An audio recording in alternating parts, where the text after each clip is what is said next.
Diz assim, a partir do verso 1, 2 Timóteo 2, a partir do verso 1. Tu, pois, filho meu, fortifica-te na graça que está em Cristo Jesus. E o que de minha parte ouviste, através de muitas testemunhas, isso mesmo transmite a homens fiéis e também idôneos para instruir a outros. Participa dos meus sofrimentos como bom soldado de Cristo Jesus. Nenhum soldado em serviço se envolve em negócios desta vida, porque o seu objetivo é satisfazer aquele que o arregimentou. Igualmente, o atleta não é coroado se não lutar segundo as normas. O lavrador que trabalha deve ser o primeiro a participar dos frutos. Oremos mais uma vez. Deus, é a tua palavra, nós amamos a tua palavra, e nós entendemos que a Bíblia é o Senhor falando conosco. Por isso, Deus, fala conosco nessa manhã, dá-nos entendimento, dá-nos clareza, dá-nos discernimento espiritual. Fala conosco, Deus, em nome de Jesus, para sairmos daqui edificados, fortalecidos, para a tua glória, em nome do Senhor Jesus. Amém. Há uns domingos atrás eu venho falando, irmãos, de uma ilustração que a própria Bíblia faz sobre a vida. A vida é uma grande corrida, a vida é uma carreira, né? Nós entendemos carreira no sentido profissional de uma forma muito clara, né? As pessoas aí que estão em uma profissão que tem uma carreira muito bem definida, é muito legal, né? Eu, por exemplo, tenho um irmão que reformou recentemente, ele é militar.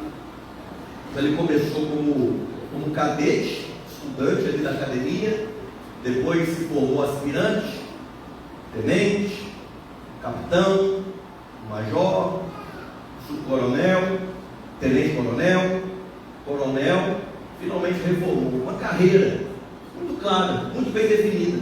Ele sabia como começaria e sabia como terminaria a carreira.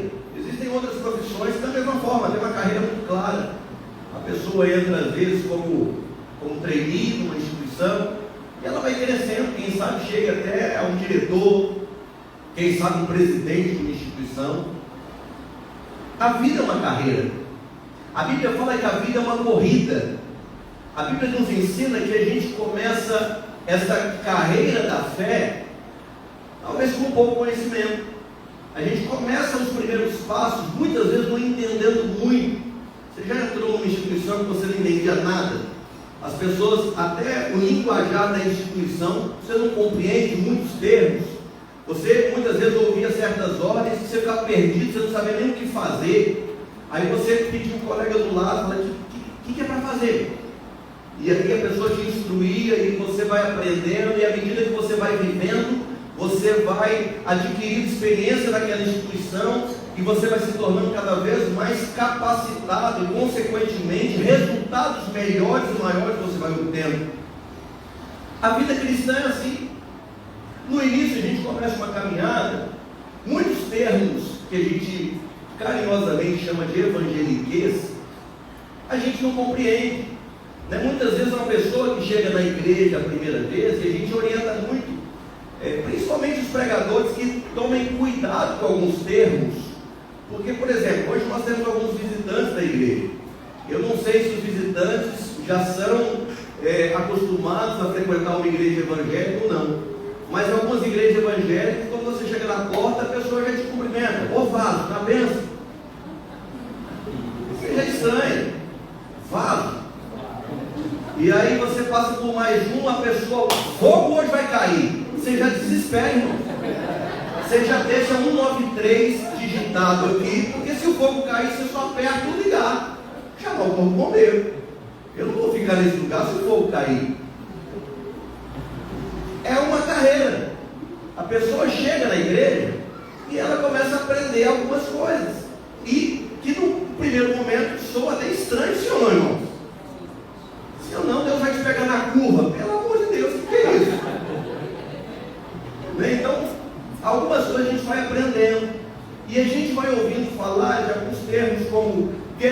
espiritual. O que é uma guerra espiritual? A gente ouve falar que o inimigo, que Satanás, ele anda ao nosso derredor, procurando uma brecha para nos tragar. Aí você pensa assim, isso é filme de terror? Mas isso é uma realidade espiritual que à medida que a gente avança com Cristo, a gente vai aprendendo que nem tudo é fantasia, mas existem realidades que a gente precisa conhecer e aprender a combater. Pode soar estranho no primeiro momento, mas à medida que nós vamos avançando nessa carreira, nessa corrida, a gente vai compreendendo a vontade do Senhor. No domingo passado eu falei, citei um versículo que diz: procurem aprender e conhecer qual é a vontade de Deus.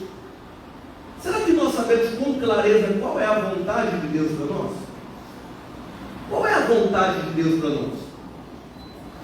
O que Deus quer de nós? Você já parou para pensar o que Deus quer de você? Por que você está vivo?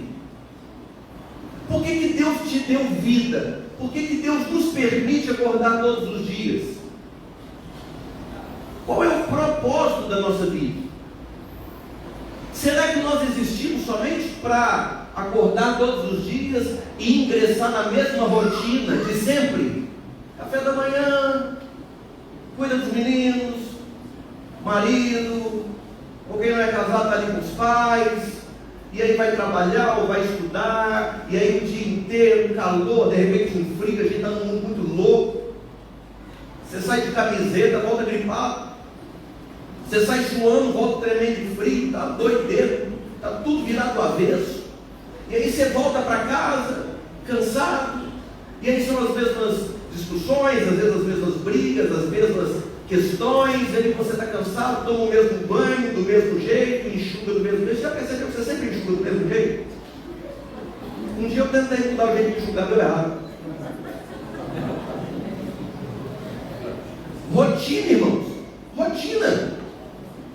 E a gente vai, deita, dorme e vai começar tudo de novo amanhã. Será que a vida é só isso? Você nunca parou para perguntar, será que não existe um propósito maior? Pela palavra de Deus, à medida que avançamos na carreira, nós compreendemos que existe um propósito maior. Que existe um chamado de Deus para a nossa vida. Que nós não estamos aqui a passeio, não estamos de férias. Existe um plano eterno que ultrapassa os poucos anos de vida que nós temos. E poucos anos eu digo porque se pensarmos na eternidade, a nossa vida não é nada. A nossa vida é um traço. Se você vai, às vezes que eu vou em um cemitério, eu fico vendo as lápides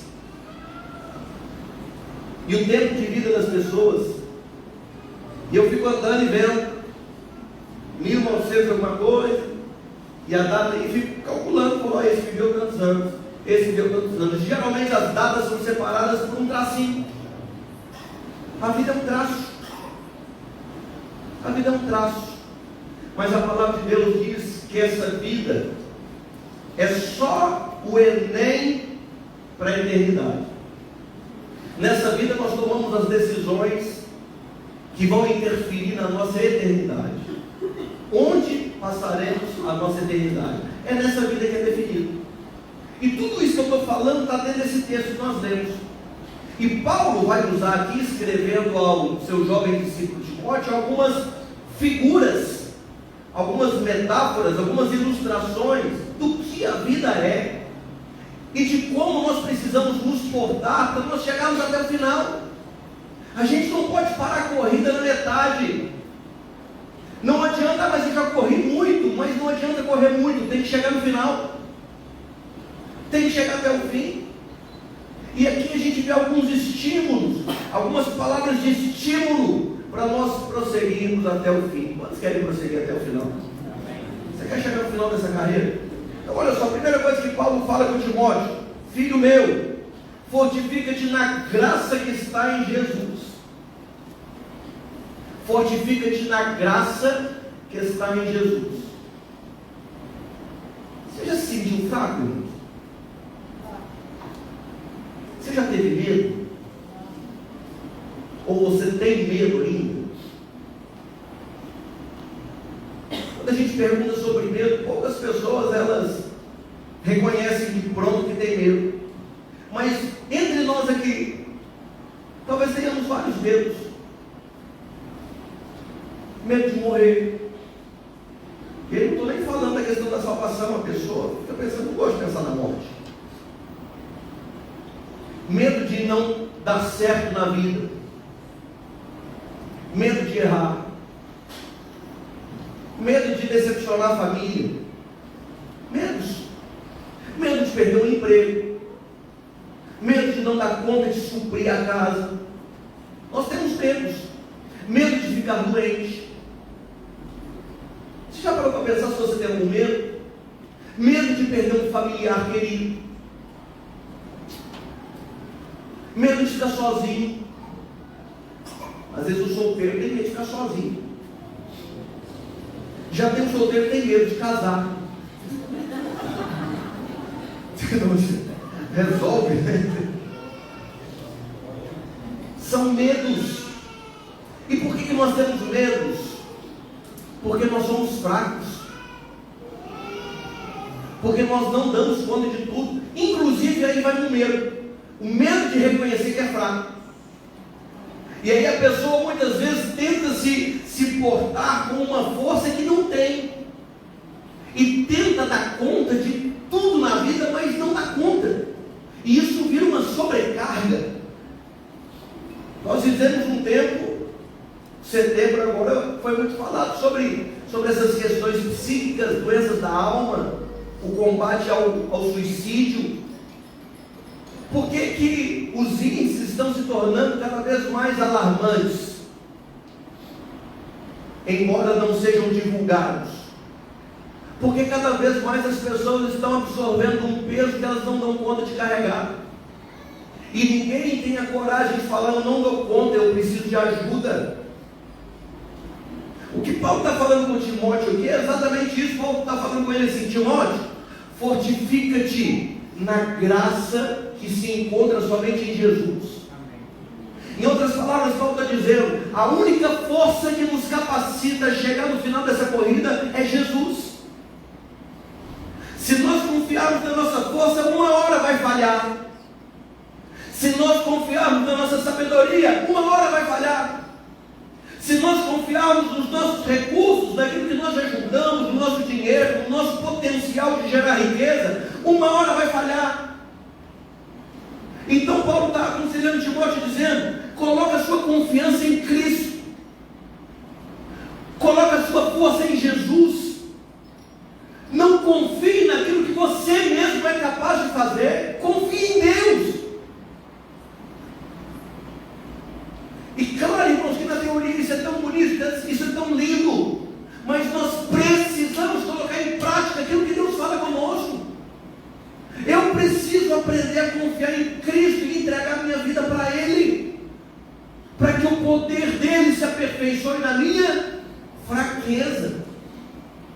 Paulo usa essa expressão. Paulo fala assim, quando eu sou fraco, quando eu me sinto fraco, é que na verdade eu sou forte. Que loucura é essa? O cara é bipolar? Não, ele explica, é que o poder de Deus se aperfeiçoa na minha fraqueza. Ou seja, quando eu reconheço que eu não sou ninguém, que eu não sou capaz, que eu tenho fraquezas, que eu tenho meus medos, que eu tenho meus receios, que eu não dou conta, e quando eu reconheço isso e peço ajuda a Deus, aí eu percebo o poder de Deus agindo na minha vida, e a minha vida é fortalecida e eu sou transformado. Paulo está falando, Timóteo, aprenda isso. Aprenda que não venceremos na força no nosso braço, nem na nossa sabedoria, mas na força do Senhor. Fortifica-te na graça. Que Deus te fortaleça, meu irmão, em nome de Jesus. Que você reconheça isso, tenha a humildade de reconhecer, olha, eu não estou com essa bola toda que eu acho que eu estou. Então eu me rendo a Deus, eu me rendo ao poder de Deus. A oração nada mais é do que reconhecer que nós não podemos, mas Deus pode. Oração Oração não é inércia, irmãos, pelo contrário. Oração é dar licença para a ação de Deus. Muitas vezes na nossa vida, enquanto nós estamos lutando, trabalhando, nos esforçando, fazendo, Deus está deixando, bora, vai. E não é que eu não vejo Deus com sarcasmo ou com ironia. Vai lá, campeão, vai se ferrar, vai campeão. Não pensa que Deus vai agir assim. Deus vai, você quer, vamos lá, vai lá. Força, eu vou te ajudar também, mas vai lá, você quer fazer do seu jeito? Tá bom. E muitas vezes estamos lutando, trabalhando, nos esforçando e as coisas não acontecem. Quando a gente reconhece a nossa fraqueza e fala assim, Senhor, e aí você se ajoelha e clama a Deus, me ajuda, eu não sou capaz, eu não consigo. Fortifica-te na graça do Senhor. A graça que é um dom de Deus, não é por mérito. Deus vem sobre as nossas vidas e nos fortalece. Aí Deus toca a nossa vida. Aí Deus age em nosso favor. Aí Deus abre portas. Aí Deus faz do jeito dele. Ontem eu estava em casa, eu peguei o violão, estava lembrando de algumas canções. Aí me veio o coração, fiquei adorando a Deus, cantando aquela canção. Se Deus fizer, Ele é Deus. Se não fizer, Ele é Deus. Se a porta abrir, Ele é Deus. Mas se fechar, continua sendo Deus. Se a doença vier, se curável for, Ele é Deus. Se tudo der certo, e se não der? Linda, a melodia é linda, os arranjos são lindos, o Eli Soares cantando então maravilhoso. A música não é do Eli, mas eu já vi o Eli cantando, a música do terreiro, Marçal.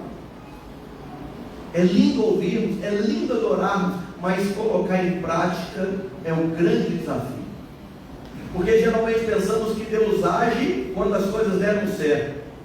Mas às vezes também Deus está agindo quando as coisas não estão dando certo. E nós precisamos aprender a confiar em Deus e a fazer o que é certo.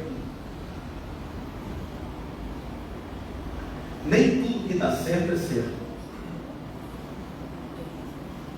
Nem tudo que dá certo é certo. O que é certo é o que a palavra de Deus nos orienta. Por isso Paulo está falando, fortifica-te na graça que há em Cristo Jesus. A nossa força vem de Deus, amém, irmãos? Amém. Aí Paulo continua, e o que da minha parte ouvistes através de muitas testemunhas, isso também transmite a homens fiéis, e também idôneos para instruir a outros. Ontem estava na casa dos meus pais, e estava conversando com a minha irmã, e ela falou algo que eu fiquei pensando, a mensagem já estava preparada, mas eu falei, tem tudo a ver com o que eu vou falar. Estávamos falando sobre sucesso. E ela falando de sucesso, é uma palavra que a ideia correta de sucesso tem a ver com sucessão, continuidade, constância. Ou seja, sucesso não é apenas aquilo que eu faço, mas aquilo que eu deixo. Tem a ver com legado. Sucesso não é apenas conquistarmos algo. Sucesso é nós continuarmos, perseverarmos, termos continuidade. O que Paulo está falando com Timóteo é justamente que é necessário ter sucesso. Nós estamos em uma grande corrida. E se pensarmos em sucessão, essa corrida da fé como uma corrida de bastão, em que nós só estamos dando continuidade a algo que já começou há mais tempo. Há 2 semanas atrás ministrei no texto de Hebreus 12, que fala, corramos com perseverança, deixando todo o peso e o pecado que nos atrapalha, uma vez que temos uma nuvem de testemunhas. O estádio está lotado de pessoas que já percorreram essa corrida, que morreram na fé e estão ali gritando, vai!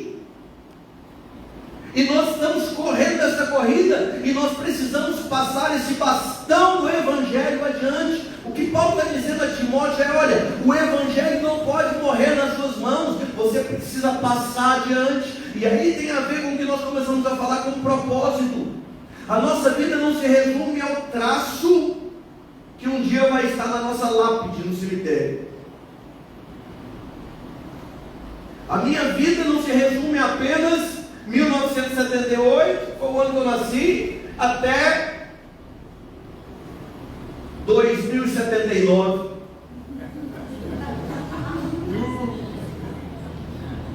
Pastor, Deus te falou que você vai morrer com 101 anos? Não, irmão, agora, se ele ouvir, eu estou querendo viver pelo menos 90.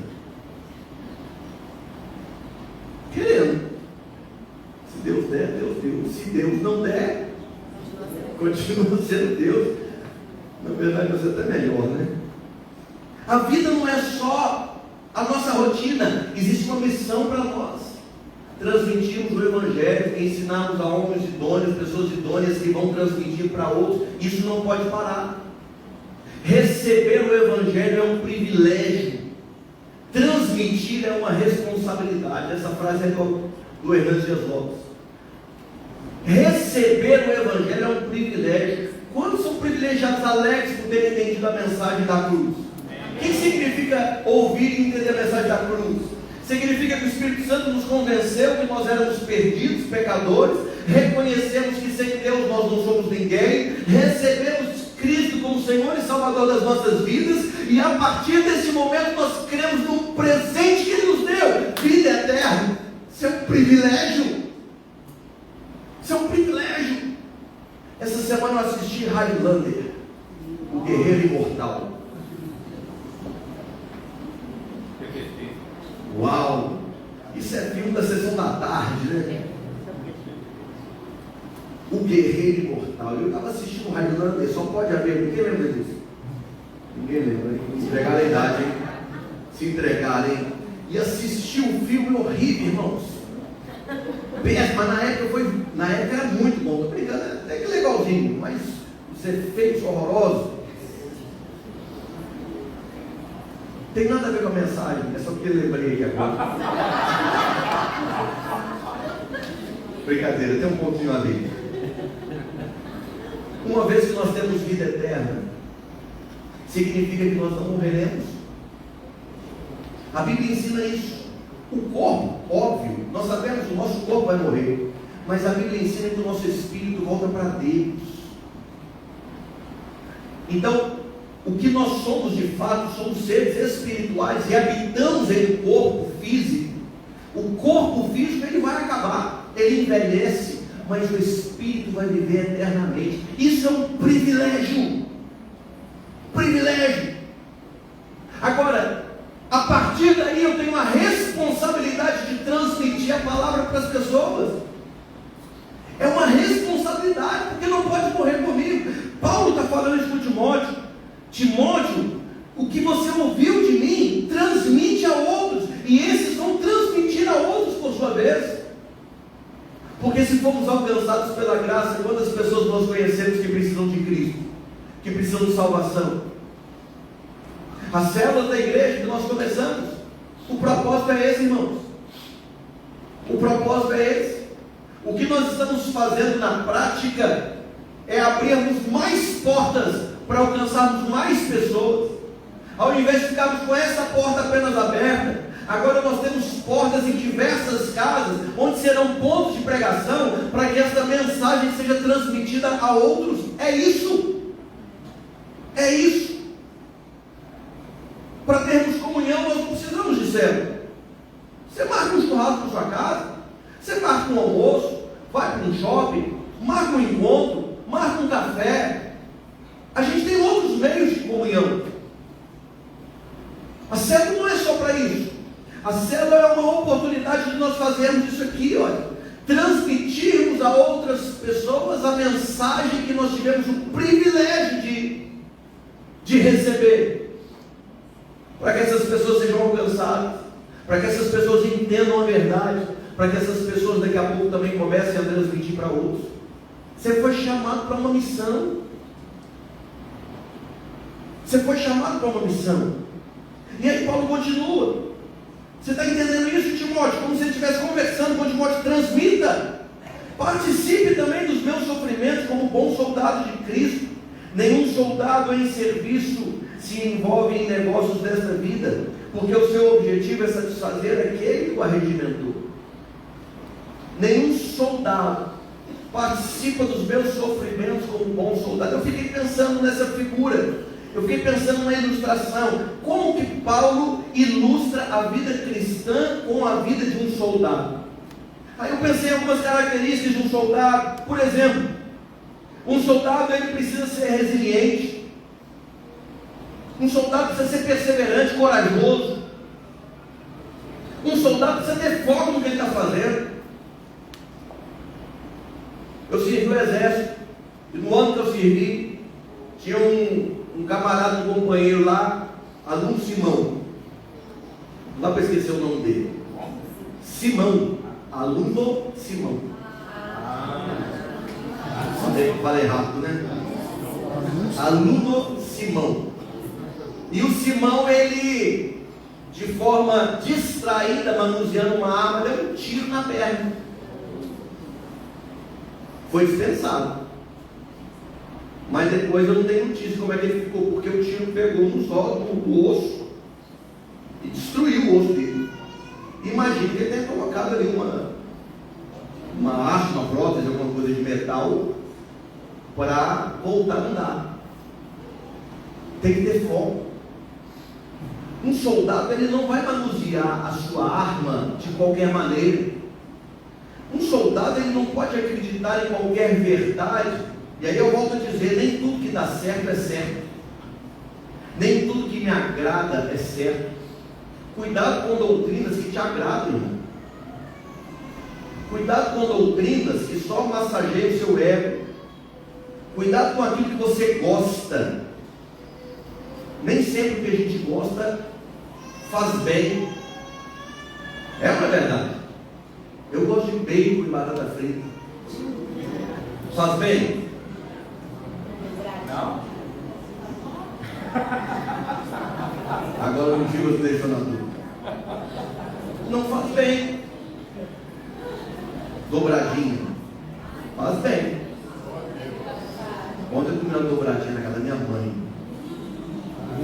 Você não deixa Deus usar? Deus usou minha mãe. Que gostoso. Nem tudo que faz bem para a alma é certo. Então o soldado ele precisa ser focado. Ele precisa ser obediente. Um soldado precisa ser obediente, sim ou não? Sim. Nós no exército, nós somos treinados à obediência sem pensar. Por isso que o treinamento é tão intenso, é tão exaustivo. Porque o soldado numa guerra, se ele pensar, ele não avança, irmãos. Está vendo tiro de todo lado, avança! Quê? Isso é doido. O soldado, o bom soldado, ele obedece às ordens do seu comandante sem pensar, sem compreender. O bom soldado é aquele que entende que o seu comandante, o seu general, ele está vendo de cima todas as estratégias bélicas que vão gerar a vitória, e ele está pouco preocupado com a sua própria vida. Ele quer contribuir para um bem maior. O soldado, ele tem visão de corpo. Como a gente aprende e ouve isso no exército? Visão de corpo. O desunido, ele vai falar o seu desunido. Desunido é aquele que só pensa nele. Desunido é aquele soldado que só vai atrás dos seus próprios interesses. Está cansado, para. Não está afim, não faz. E aí a tropa inteira paga por ele. A tropa inteira paga pelo desunido. Os ciclos, né? Entendedores entenderão. A palavra de Deus está nos ensinando que a vida cristã do crente, ele precisa agir como um soldado. Como um soldado que está ligado às ordens do seu comandante, Deus, que muitas vezes não vai compreender as ordens que vêm de cima, mas vai obedecê-las. Porque nós não estamos preocupados apenas em satisfazer os nossos desejos, nós estamos entendendo que nós fazemos parte de um grande exército, que tem uma grande vitória. Nós temos espírito de corpo, de unidade, de igreja. Olha que interessante, a palavra de Deus chama a igreja de corpo de Cristo.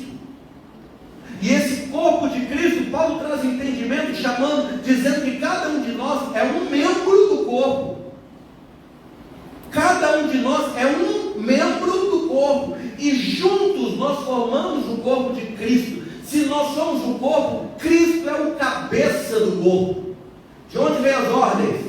da cabeça.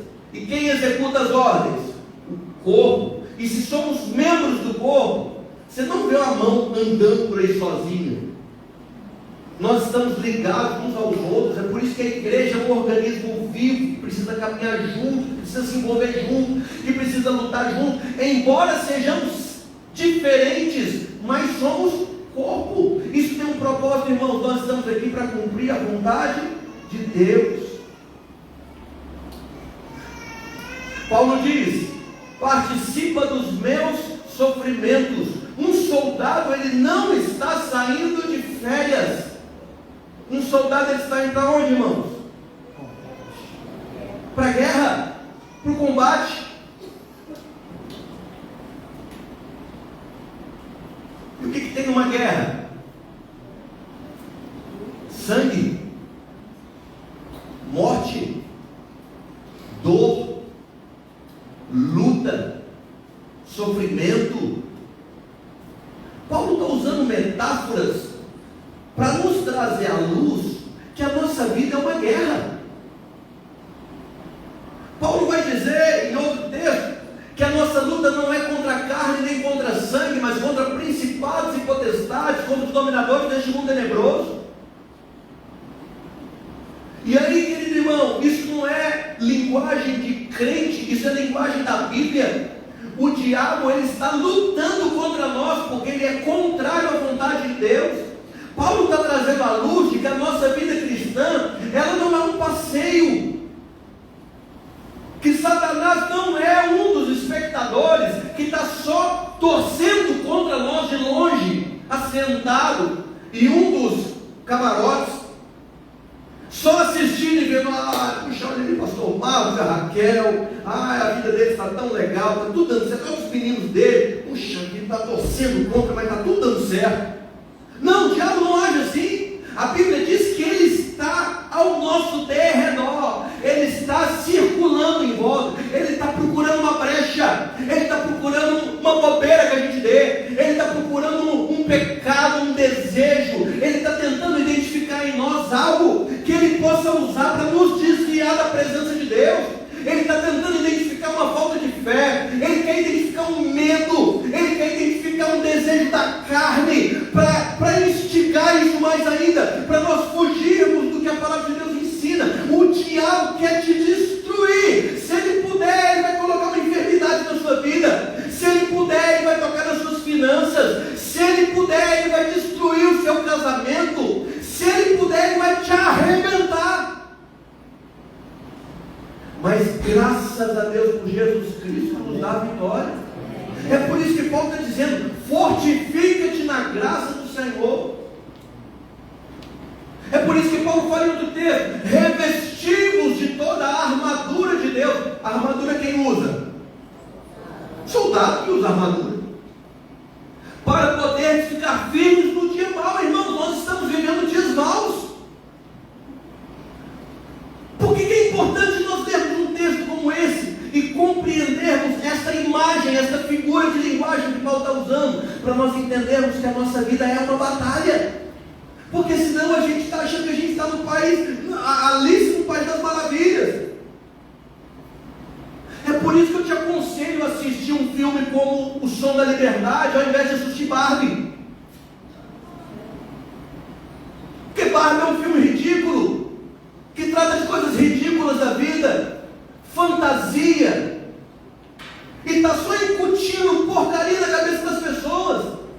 E aí você assiste um filme como O Som da Liberdade, que trata de uma realidade de crianças que estão sendo sequestradas e vendidas para prostituição infantil. Nós estamos numa guerra, irmãos. Nós estamos em uma guerra.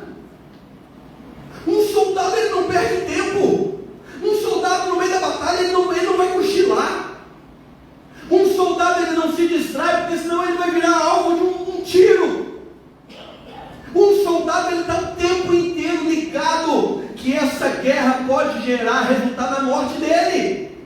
E ninguém quer morrer. Eu não quero morrer. As nossas armas são espirituais. Lutero diz que o diabo ele é um cão acorrentado por Deus. O que ele quer dizer com isso? Que o diabo só vai até onde Deus permite. O diabo não é inimigo de Deus, queridos. Mas a pessoa, o diabo é inimigo de Deus. Não, Deus não tem inimigos. Porque se a gente pensar que o diabo é inimigo de Deus, significa que o diabo está no mesmo patamar de Deus. Não tem ninguém no patamar de Deus. Deus é o Todo-Poderoso. A Bíblia diz que o diabo é inimigo das nossas almas. Satanás é o nosso inimigo. Deus não tem inimigo. Deus não perde batalha. Satanás não pode contra Deus, mas Satanás pode contra nós. É por isso que Paulo está dizendo: seja um bom soldado. Seja um bom soldado. Seja um bom soldado. Um soldado atento. Um soldado esforçado. Um soldado que ora. Um soldado que lê a Bíblia. Um soldado que não está distraído. Um soldado que não conversa no culto. Um soldado que não fica olhando o celular. Um soldado que usa o celular para coisas boas. Um soldado que tem um aplicativo da Bíblia e lê a Bíblia.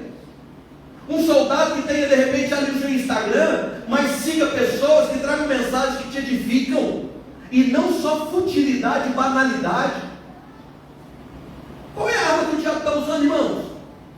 Para nos destruir? O diabo usa a distração.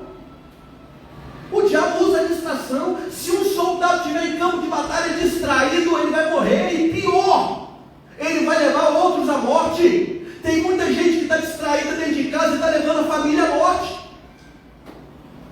Pais e mães distraídos e não estão vendo o que está acontecendo com os filhos.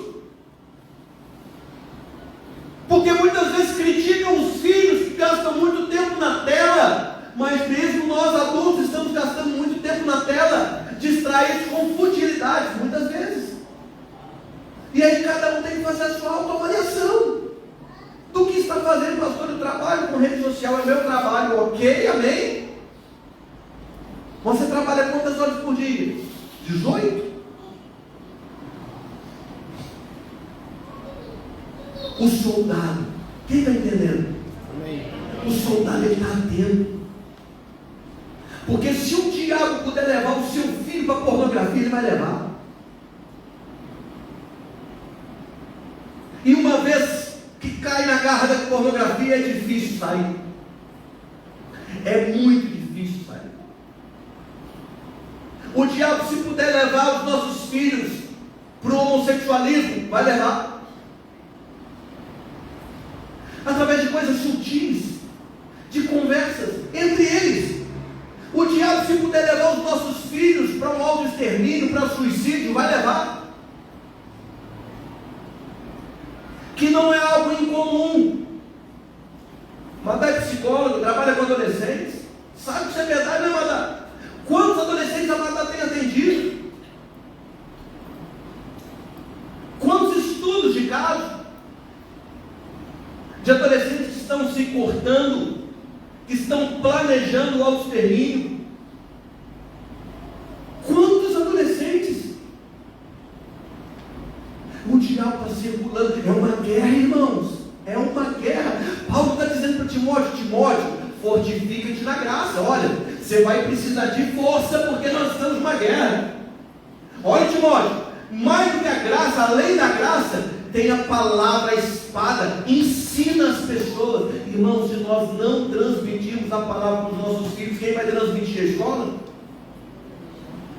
Você acha mesmo que os colegas dos seus filhos eles estão fazendo rodinhas de estudo bíblico no recreio? Alguns eu sei que sim, mas eu acho que bem poucos. Ana trabalha no Colégio Batista, tem muitas rodas no recreio. No recreio lá é a turma toda orando, avivado lá, o povo da cantina reclamando que não vende mais salgado, porque a escola inteira de jejum. É isso que acontece, Ana? O pessoal da cantina processando as igrejas, porque agora os adolescentes não querem nem lanchar. Jejum e oração, os meninos lá empenhados. Não é isso, irmãos, porque o mundo está numa guerra. A palavra de Deus diz e nos ensinam o que ouvimos e aprendemos, o que os nossos pais nos contaram. Não encobriremos aos nossos filhos, contaremos à geração vindoura. Contaremos o que? Historinhas da carochinha? Não, contaremos os louvores do Senhor, o seu poder, as maravilhas que Deus fez. O que a Bíblia orienta é que para os nossos filhos nós precisamos contar as nossas experiências. Mas como é que nós vamos contar experiências se nós não temos tempo de sentar à mesa? Porque nós estamos distraídos, e rede social distrai mesmo. Paulo trabalha outra ilustração, ele fala igualmente. Ou seja, ele está falando da mesma coisa. Ele está falando da carreira cristã. Paulo está falando da caminhada com Cristo. Paulo está falando de amadurecermos com Deus. Amém, irmãos? Então Paulo falou de uma guerra. Paulo falou que nós somos soldados. Agora Paulo vai nos chamar de atletas. Igualmente o atleta não é coroado se não lutar segundo as normas. Aí eu fiquei pensando, o que Deus quer falar com isso, chamando a gente de atleta? Aí você pode pensar assim, não, mas eu sou tão sedentário. Mas se a gente for pensar aqui na questão espiritual, e eu coloquei algumas palavras. Atleta é aquele que renuncia.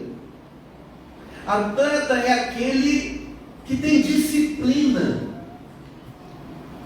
Atleta precisa ser honesto. Paulo fala aqui que tem que lutar segundo as normas. Ele tem que correr de acordo com as regras. Então o atleta ele precisa ser honesto. Um atleta ele precisa ser dedicado. Sabe o que Deus trouxe no meu coração? Que um atleta, ele não vence a competição no dia da competição. Ele vence a competição no preparo. É antes de competir. Se um maratonista passa a vida inteira comendo o bacon e a batata frita, o Giba falou que não faz mal, e eu estou com ele, e aí ele acorda no dia da maratona,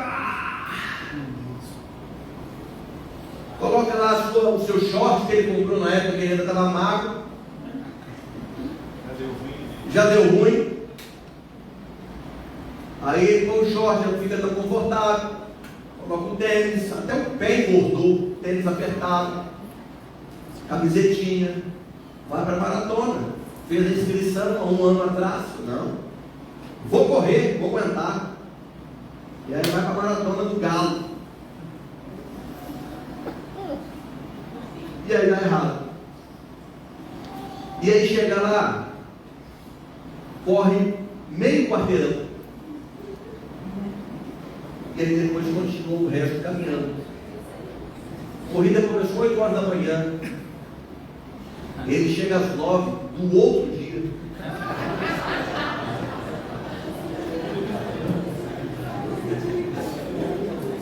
Paulo está nos chamando de atleta, pastor Gil. Sabe por quê, irmãos? Porque o nosso preparo, ele precisa ser antes. É a preparação que determina quem vence a corrida. Por isso o atleta, ele é disciplinado e leva uma vida de renúncia. Um atleta mesmo de competição, ele não come o que quer. Um atleta de competição, hoje em dia, com certeza ele tem uma nutricionista, um profissional da nutrição, deve ter um personal, tem toda uma equipe que cuida desse camarada ou dessa moça, para que eles obtenham o melhor resultado possível com o seu corpo. Disciplina. Aí a família chama para comer uma pizza no sábado à noite. O que ele faz? Ele vai, leva a banana e pede uma água com gás. E fica sentindo aquele cheiro da pizza. Não até sentir. Nossa, Jesus. Quem mais já sentiu no cheiro? Nossa, lembrei. Ô Richard. É verdade, daquela célula. Vocês estão proibidos de ficar postando esse negócio. renúncia. Sabe o que Paulo está falando com Timóteo para nós? Que o crente muitas vezes vai ter que abrir mão de coisas, não é porque é pecado, mas porque atrapalha a nossa caminhada. A gente não faz tudo o que a gente quer, irmãos. Não é porque eu sou trouxa e a igreja me obrigou a não fazer. Tem esse estigma, né? Pelo menos tinha um tempo atrás. Aí é 880, né? Antigamente tinha a fama de que crente não podia nada. Aí, para combater essa fama, alguns crentes idiotas começaram a fazer de tudo para mostrar que crente pode tudo, inclusive pecar, né? Aí tem crente que está fazendo de tudo. Não, irmãos, não é porque eu não posso, é porque eu entendo que eu estou numa corrida e que eu estou caminhando para o céu. E tem coisas que eu até poderia fazer, mas eu não faço por amor a Cristo. Não é porque me obrigam, não é porque a igreja me obriga, não, é porque eu amo a Cristo e eu quero estar melhor preparado para vencer essa guerra. Eu não quero morrer no meio da corrida, eu não quero parar, eu não quero ver minha família se perder, eu não quero ver os meus filhos perdidos, eu não quero perder o meu casamento, eu não quero ver os meus irmãos de fé me tendo como um mau exemplo. Então eu renuncio muita coisa por amor a Cristo, porque nós estamos numa corrida e eu quero chegar no fim dela. Renúncia. Paulo está nos chamando de atletas. Eu preciso levar a sério essa corrida. Eu preciso levar a sério. O que eu faço fora do estádio é o que determina o que eu vou fazer dentro do estádio. Umas semanas atrás eu estava vendo reportagem de alguns jogadores de futebol conhecidos nossos, não veio o caso de citar nomes, os irmãos devem saber, que estão inclusive sendo presos, extraditados por crimes que cometeram fora do estado. Quem viu essas notícias? Jogadores de seleção brasileira presos, sendo extraditados, pena 20 anos de cadeia, porque se envolveram com mulheres fora do estádio, e agora estão sendo acusados de abuso, e já foram condenados, e o país onde fizeram, estão pedindo ao Brasil a extradição, para que sejam presos no país onde cometeram os crimes. Craques que nós vibramos, jogadores excelentes, mas que têm uma conduta moral deplorável. Dentro do campo, campeões. Fora do campo, criminosos. Paulo está dizendo que nessa carreira nós precisamos nos preocupar com o como nós estamos vivendo, como nós estamos nos portando, para que na hora da corrida a gente não corra só meio quarteirão. Fortalece os pés, irmãos. Alimentação saudável. Alimentação saudável. Quem está entendendo? Amém. Alimentação saudável. Exercício. Exercício de crente é para a perna. Não, o tempo inteiro, perna. Exercício. De novo, exercita mais uma vez. Dobra o joelho. Ora. Ó. Abdominal.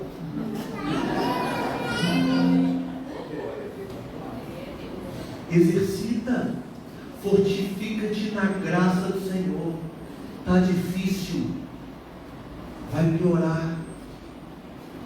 A tendência é piorar, irmãos. A Bíblia diz que a tendência é piorar para que Cristo volte. Enquanto não piora, nós estamos tendo a oportunidade de nos alimentarmos, de nos fortificarmos na graça. Sabe por que tem tanto crente desigrejado? Sabe por que tem tantas pessoas desviadas? O termo é esse. É porque não se fortaleceram, porque acreditaram em uma mentira, dizendo que o Evangelho é só alegria, vai tudo dar certo, vai tudo dar certo. É verdade, vai tudo dar certo, mas até chegar no tudo tem uma carreira. Olha as ilustrações que Paulo até agora fez: guerra, soldado, atleta, que é aquele que renuncia. É lindo quando você vê o atleta correndo. E eu amo Olimpíadas, é uma delícia. Quem gosta? Não é uma delícia você assistir a Olimpíadas? Eu acho maravilhoso, irmãos. Eu vibro. É maravilhoso. A prova de 100 metros rasos. Eu acho maravilhoso, é lindo. 9 segundos, 8 segundos. É lindo para nós que estamos assistindo. Pergunta para o camarada que ficou 4 anos treinando para disputar 8 segundos. 4 anos de renúncia. 4 anos, isso só de uma Olimpíada para outra. Fora que o camarada, na verdade, a vida inteira dele é uma preparação. 4, 8, 12 anos se preparando, treinando, academia, musculação, alimentação regrada, controlada, não pode comer bacon, picante, não pode comer nada. É só alface, tomate, e cenoura, e pepino. É só isso, irmão. E suplementação, e suco de beterraba, e só essas coisas. E treino. Você acha que é fácil? Eu amo essa vida. Irmãos, ele ama, porque ele tem um propósito muito definido. Ele quer vencer. É por isso que ele se esforça. Mas naturalmente ninguém gosta disso. E quem gosta procura matar. É possível que a pessoa não goste de um baconzinho. Tem condições. Ele está focado em vencer. Irmãos, nessa manhã saia focado em vencer essa corrida espiritual. Saia dessa manhã focado em crescer no Evangelho. Saia daqui nessa manhã focado em buscar de Deus a palavra, o alimento certo. Saia nessa manhã, coloque um propósito no seu coração. Fala assim: olha, eu vou começar a ler a Bíblia. Se eu não entendo, eu preciso entender. Se eu não compreendo essas verdades, eu quero começar a compreender mais. Eu quero ler mais a Bíblia. Entra numa célula, pega uma Bíblia, compra um bom livro, conversa com a gente, manda mensagem para mim. Olha, os pastores da igreja, manda mensagem para nós, pergunta, vamos orar junto, mas coloca no seu coração: eu vou vencer. Foco, renúncia. E aí Paulo ainda coloca mais uma figura. Ele fala que a vida cristã é como uma grande lavoura.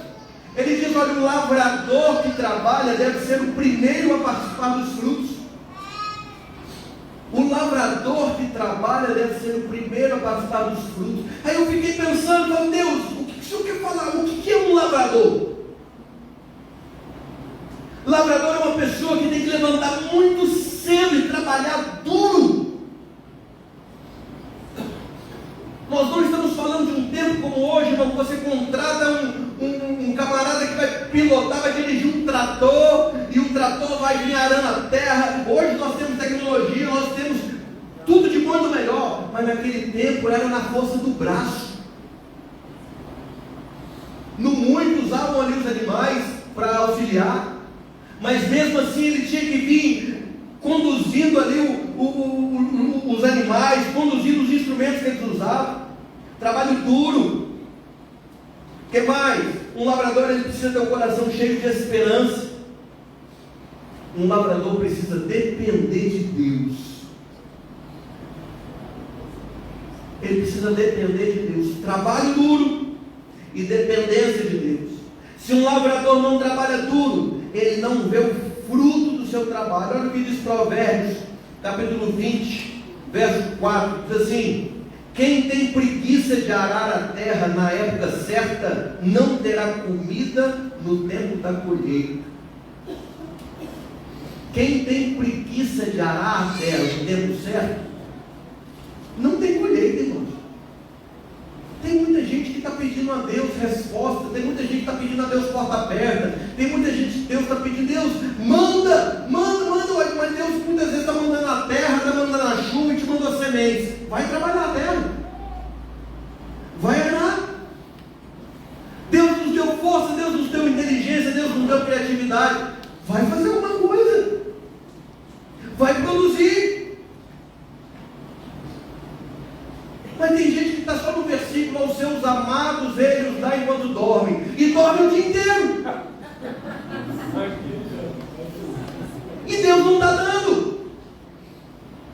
O texto fala ali de confiança. Enquanto dormimos, confiamos em Deus, porque não adianta perder noite de sono, porque quem nos sustenta é o Senhor. Mas não quer dizer que você vai dormir o resto do dia.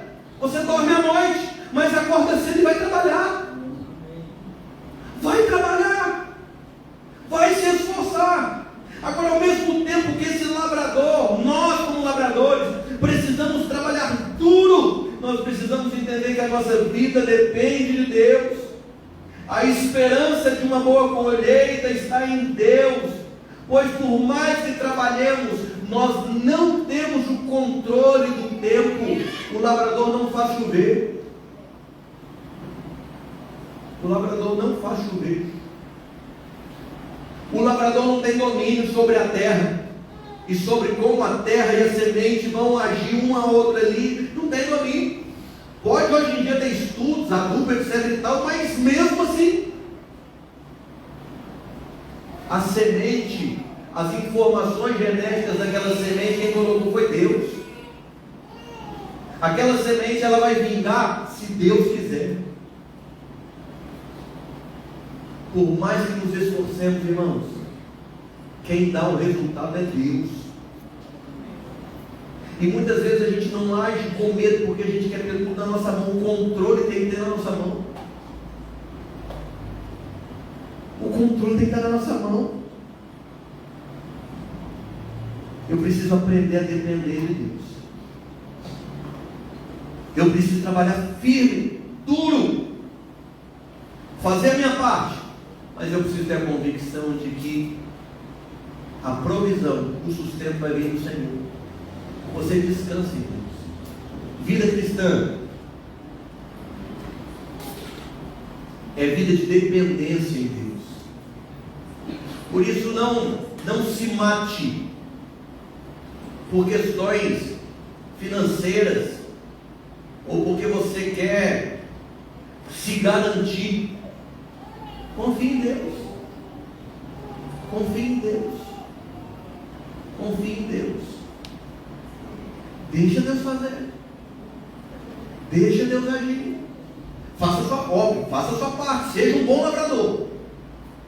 Mas espere a chuva de Deus, que a chuva virá. Eu quero encerrar só lendo o último tópico. Todos esses que nós citamos, todos eles, o soldado, o atleta, o labrador, todos esperam uma recompensa. E é sobre isso que o texto está dizendo. O soldado espera a vitória na batalha. O atleta espera ser coroado na competição. Ele quer medalha de ouro. O labrador, ele espera os frutos da colheita. Todos se esforçam, pois esperam um prêmio que faz valer a pena o esforço. 1 Coríntios, capítulo 9, a partir do verso 24. Baseado nisso, Paulo nos dá um recado. 1 Coríntios 9, a partir do verso 24.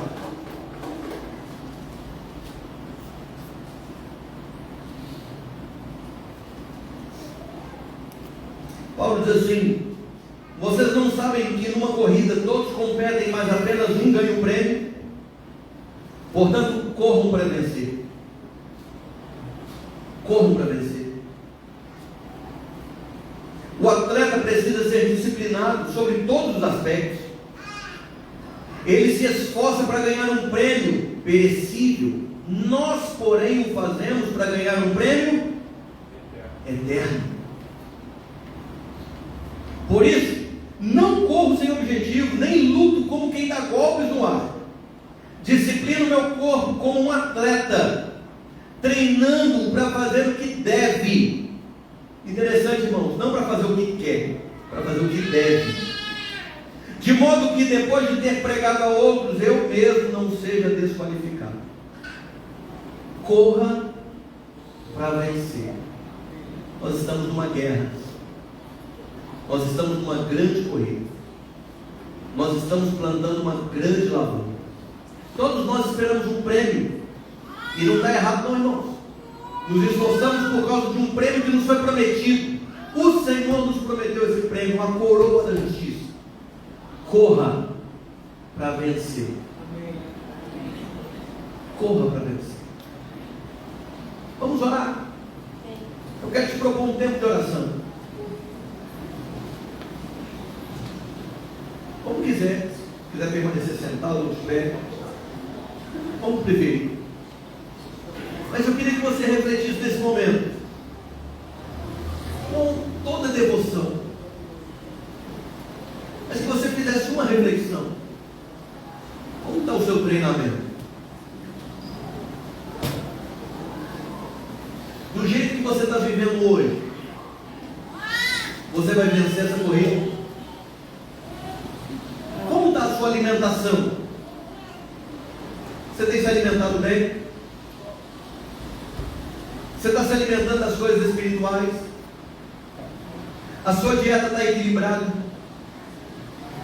Nós estamos falando de você vai ficar o dia inteiro lendo Bíblia. Não, é equilíbrio, é equilibrado. Sua dieta está equilibrada?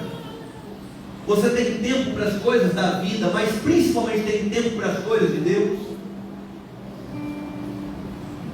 Se for dar largada agora, como vai ser a sua corrida? Você já vem correndo? Você já vem orando? Ou será que você está esperando uma situação difícil na sua vida, ruim, para você começar a orar a Deus? Como está a sua corrida? Como está o seu treinamento? Olha, Deus, a sua resposta não é para mim, a sua resposta é para Deus. Fala com o Senhor. Se de repente você acha que não está legal, olha a Deus, fala: Deus, equilibra minha dieta, me ajuda a buscar mais a tua presença. Fala com Deus. Fala com Deus: Deus, me ajuda a me exercitar mais, me ajuda a orar mais. Fala com Deus, irmão. Feche os seus olhos agora e ore a Deus com as suas palavras. Ore a Deus.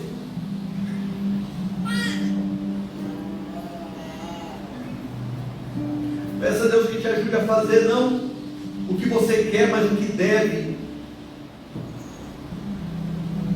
Não o que nos agrada, mas o que agrada ao Senhor. Peça a Deus força. Fala: Deus, eu quero me fortalecer na graça.